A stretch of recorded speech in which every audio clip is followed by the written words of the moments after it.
Ang mga aralin sa video na ito ay una, kahulugan ng mga piling salita na ginamit sa tula sa talasalitaan. Ikalawa, basahin natin at unawain ang tula na isinulat ni Jose Corazon de Jesus na pinamagatang Isang Punong Kahoy. Ikatlo, pagsusuring tanong ukol sa tula at gabay na sagot.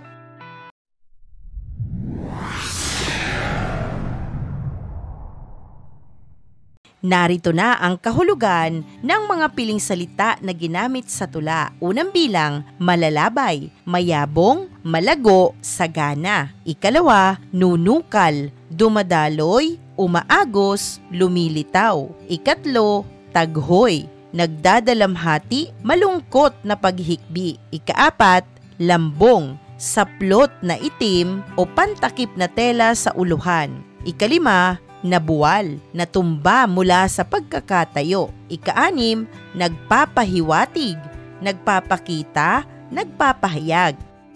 Ika-pito, malamlam, malungkot, mahinang ilaw o kulay. Ika-walo, kapighatian, masidhing kalungkutan o kalungkutan. Sa ating pagpapatuloy, basahin at unawain natin ang tula na isinulat ni Jose Corazon de Jesus na pinamagatang Isang Punong Kahoy.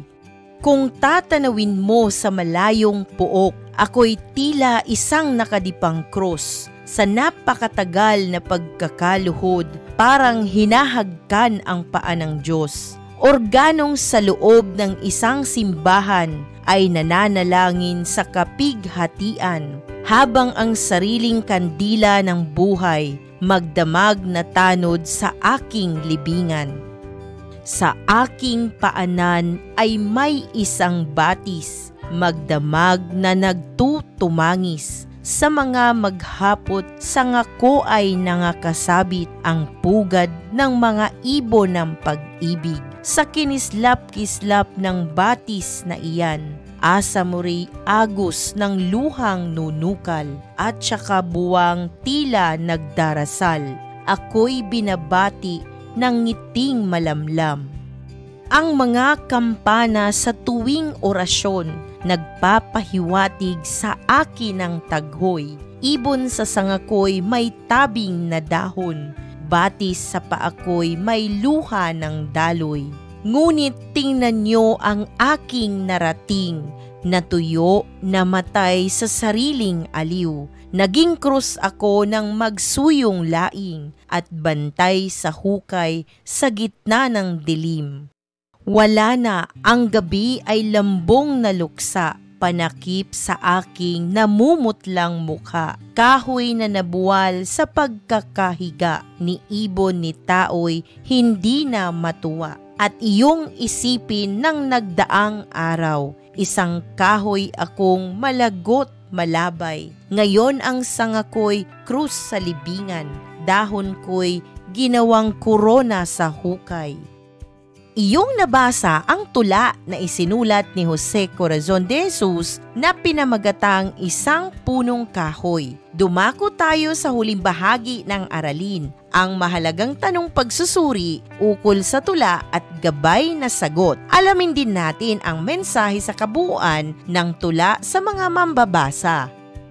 Unang tanong, anong damdamin ang masasalamin sa tula? Narito ang maaari mong maging gabay. Mauunawaan sa tula ang malungkot na damdamin ng unang persona. Tila nagsisisi rin siya sa mga panahong siya ay may karamdaman na. Nariyan ang pighati na makita niyang ang mga mahal niya sa buhay ay nasasaktang higit kaysa sa kanya na may karamdaman. May paalala rin siya. Mauunawaan na tila nagpapahiwatig siya na pakaingatan ang kalusugan, huwag abusuhin ang katawan sapagkat darating ang panahon na ikaw ay manghihina. Kung dati siya'y isang malusog at puno ng sigla, ngayon ay mahina at nangangailangan na ng aruga. Ikalawang tanong, ano ang kabuoang mensahe ng tula sa mga mambabasa? Narito ang maaari mong maging gabay na sagot. Marahil, nais ipaabot ng tula kung gaano kahalaga ang oras natin. Marapat na ito ay igugol sa mga makabuluhang bagay at sa mga taong tunay na nagmamahal at may malasakit sa atin, mayroon man tayong magagawa para sa kanila o wala. Gayon din ang kahalagahan ng kalusugan sa buhay ng isang tao habang bata pa at walang iniindang karamdaman.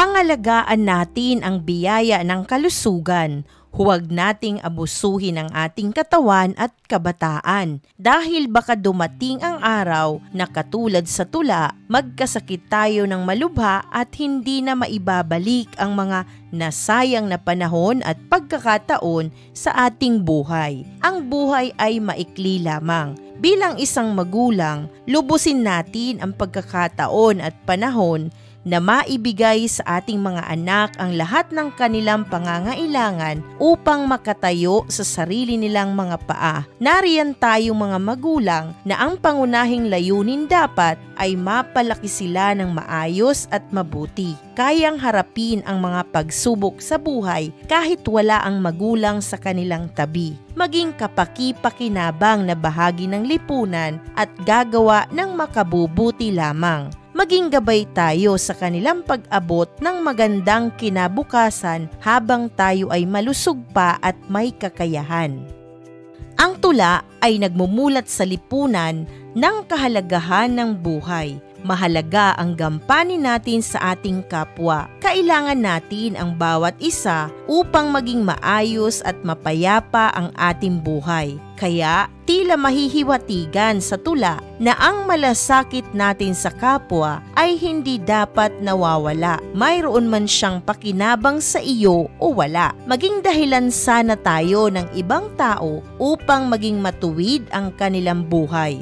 Huwag nawa tayong maging tuntungan ng iba upang sila'y mapahamak at gumawa ng hindi maganda sa kapwa. Ang kaunlaran ng isang lugar ay nakasalalay sa kalagayang pangkalasuga ng bawat mamamayan. Isang mahalagang aralin muli ang iyong napanood. Maraming salamat sa panonood sa channel na Aralin sa Filipino. Huwag mag-atubiling mag-comment ng inyong tanong, suggestions o paglilinaw ukol sa aralin. Munting kahilingan sa iyong kaibigan, paki-like, share and subscribe para updated ka sa mga susunod pang bagong video ng Aralin mo sa Filipino.